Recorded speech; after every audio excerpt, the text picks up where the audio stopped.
A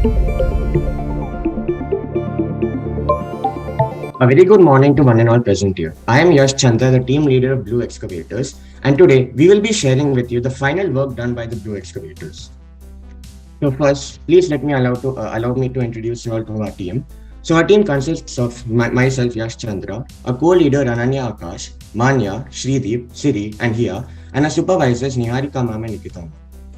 So our presentation consists of the about us part, the project, the technological aspect, the future, the strategy, and the overview. I would like Hia to introduce your team. The concept is producing a distinctive idea, concocting a corporational plan, and operating a firm to meet the client's needs. We chose the name Blue Excavators as the color blue has always stayed connected to the space. Excavators refers to people who dig.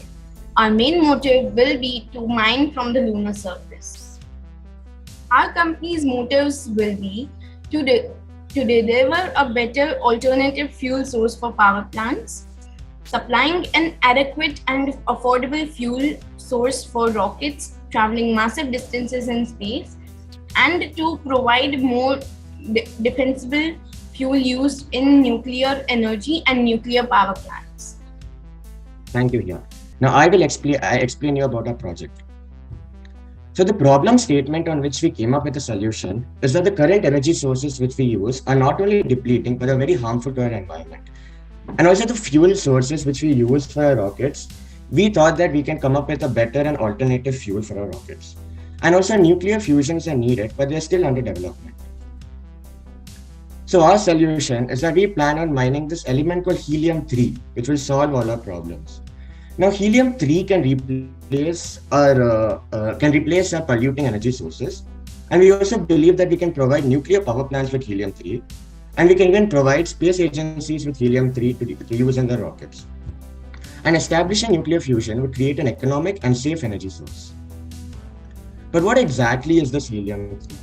Well, it is an isotope of helium which consists of 2 protons and 1 neutron. We also think that when space agencies continue mining this helium-3, it will become a very important aspect in space agencies. And hence the price of this helium-3 will reduce a little bit and it will become more affordable. But why did we choose this helium-3? Well, it is because when fused in a fusion reactor with this element called deuterium, which is an isotope of hydrogen, this helium-3 will give out energy which is equal to 10 times the amount of all the coal, oil, and natural gas which was ever there on our planet. Now we can assure you that our process is legal because yes, there is a treaty by the United Nations that no country can own any portion of space or any celestial bodies, but countries and agencies are allowed to harvest the resources for the needs of the people. Now I would like to invite our co-leader Ananya to explain you about the technological aspect of our project. Extracting machinery. We plan on constructing a vehicle which we would take to the moon. The machine would be like a rover which would go around the surface of the moon collecting lunar dust. The lunar dust would then be heated up to temperatures above 600 degrees inside the machine to extract helium-3 from the lunar dust. The extracted helium-3 would then be stored in a container in the machine. The machine would go back to the rocket and load the helium-3 into the rocket. The same process would be repeated until we have at least 20 tons of helium-3 to transport back to the Earth. The mission. For this mission, we will be requiring a heavy lift launch vehicle. Some heavy lift launch vehicles are the Falcon Heavy rocket, Starship, or New Glenn rocket. Each trip we take, we plan on harvesting up to 20 tons of helium-3, as that's the amount the rocket can hold. Thank you, Ananya. Now I would like to invite Shrideep to explain the future of our project. Hia, you can take over as Shrideep is having some technical issues. Yeah. About our future scope, we are trying to provide a safe and cheap fuel source which will be available to everyone. And we are trying to prevent energy sources from deteriorating or depleting. And we will help to learn more about the physical features of the lunar surface, and we are trying to have space travels which are cheaper and faster. Nuclear fusion will be more easier and safer to perform. Siri can explain the timeline. So our milestones for our company is we intend to launch our first rocket within the next 5 years to begin the process of mining materials for our needs. We hope that we have required equipment and technology to harvest helium-3 from the Earth's surface within the next 10 years. We estimate that it would take 2 to 3 months in the lunar surface to finish the process, and 10 to 15 tons is the amount of helium-3 we'll get from each mission. And the approximate distance which we'll travel to and fro to the moon is 500,000 miles. Now Siri will talk about the strategy of our project. So here's our mission overview throughout So first we launch and translunar inject our rocket. Second, we CSM separated and lunar orbit the rocket. Third, we land on the moon and first evaluation. Then we mine the helium and transport it back to the Earth for our needs. So this is our business model canvas. Starting with key partners, we decided to work with chemical refineries, government, and nuclear endeavors. Our main key activities of our company are extracting helium-3, transporting it, and providing a resource. Key resources are materials for the building of our rocket, the rocket, and scientists needed to research on helium-3. The value proportion of our company is helium can be also used as a fuel in future nuclear power plants, also in power with no waste and radiation. Our interactions can be face-to-face, service desk, and also social media platforms. Our products will be mostly through shipping. We will be reaching out to our customers through online and offline segments. We will be working with large space organizations to be used in spaceships, also nuclear industries to produce electricity.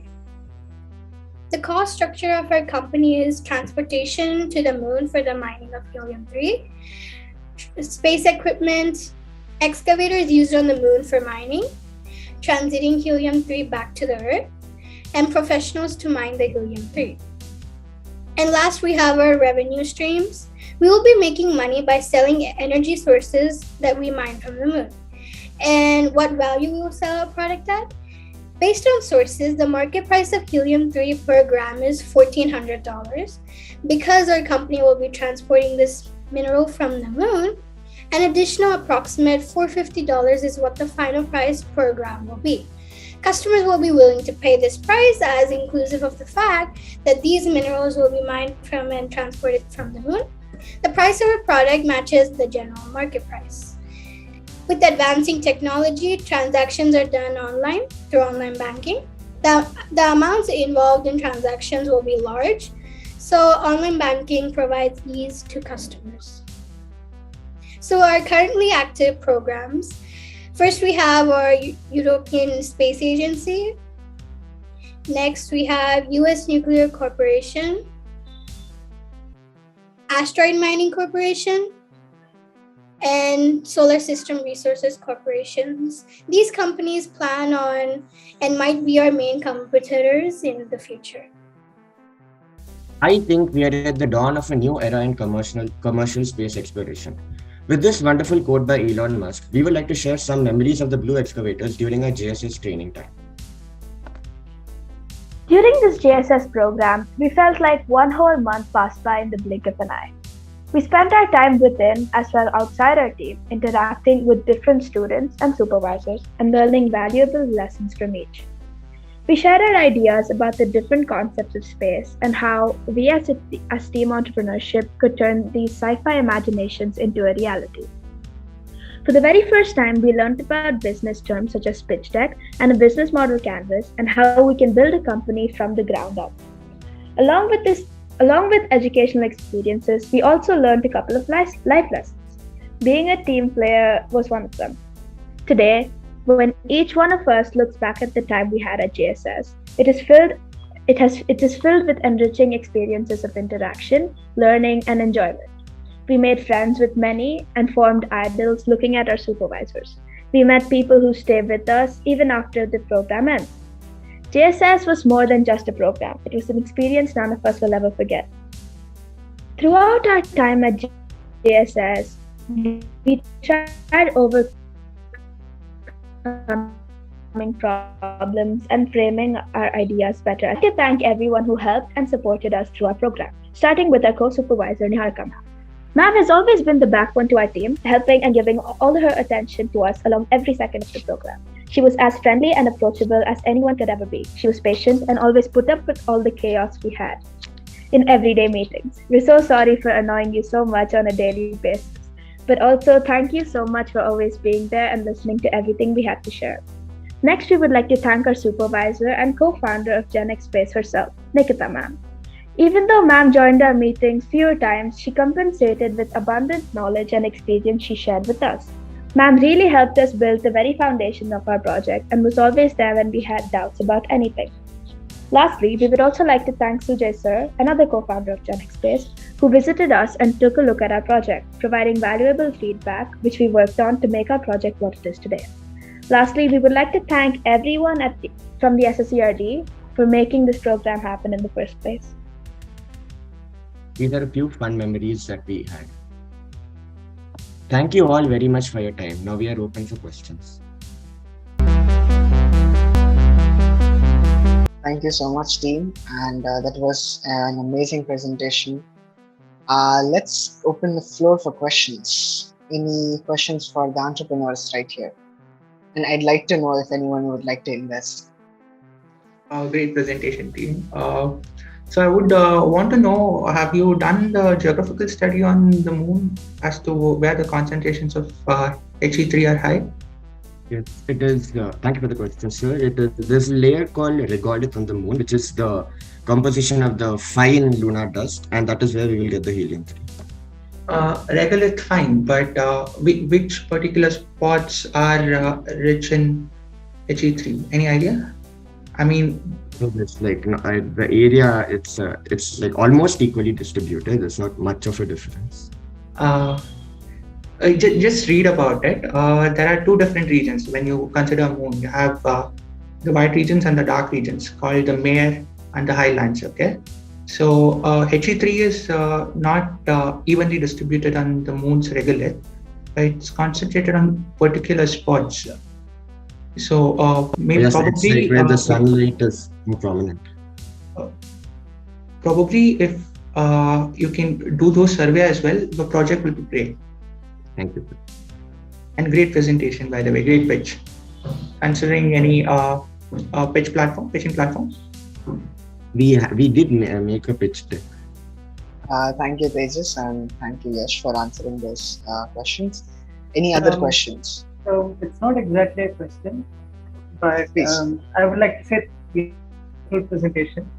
I've attended many conferences on helium-3 mining, and I'm quite impressed with what I saw today, especially with your business canvas, because this was something which was not taken into account in many of the presentations that I've attended before. So to see high school students actually take this up and pitch it so well is really good. I mean, the future of the country is in safe hands by the looks of things. Thank you, sir. Very, very good actually with your presentation. Just a few minor comments. One thing, as Tejas had mentioned, so the helium-3 is not exactly uniformly distributed across the moon. So it is specifically found in areas called as the permanently shadowed regions. So these are regions which are away from sunlight, which are dark all throughout the year. So you could consider looking at the lunar south pole, where there is concentration of water ice, and also they expect the concentration of helium-3 to be much greater than the other regions. And the second thing is that what I wanted to mention was that, why specifically helium-3? because as far as I understand, to extract 1 gram of helium-3, you would have to mine. I'm not quite sure how much the amount was, but I think it lies somewhere around 150 tons of resonance, because the concentration is extremely low. But instead, what you could also consider in the future is that you can look at methane, CH4, which is considered to be rocket fuel. So that would make for a much better business case. This is some of the things that you learn when you attend some of the bigger meetings. But just want to bring this up. And another aspect that you must always consider when mining on the lunar surface is the issue of dust, because lunar dust is like talcum powder. So this dust can get in instruments, and it can degrade certain of the drilling materials. So machinery. So this is something which you can just read up on. I'm not saying that it was bad. It was actually an amazing presentation. But as you expand more and more in terms of your knowledge, these are also things which you should read up on. So well done. I mean, really good. Thank you, sir. Thank you very much. That helps us a lot. So thank you for your suggestion. And as we said, helium-3 is just something we're starting with. Our main goal is mining in general. So thank you for your suggestion. Thank you so much, Mr. Arun and the team. So, well, we can take up one question, or anyone if you would like to talk. I have a question, actually more like a comment. Please it okay? Go ahead. Yeah. It was very interesting, the approach to cost estimates and so on, but I have a question about that exactly. So in cost estimates, there was included transportation to the moon, space travel, excavation, transport back. But what about cost of staying on the moon? Or is it going to be a robotic excavation or human excavation? And we plan on doing a robotic excavation. Robotic excavation, okay. That unfortunately I missed. We want to send a rover which collects the lunar dust, and from the lunar dust we heat it to a high temperatures of 600 degrees Celsius, from where we can extract the helium-3 and then load it into the rocket. So it's a purely robotic excavation. Okay. Thank you. And of course, otherwise I was wondering what about staying on the moon. Okay, I understand now. Thank you so much, ma'am, and thank you so much for joining in and taking time to listen to the presentations of the kids here. So again, thank you very much, team, for the presentation.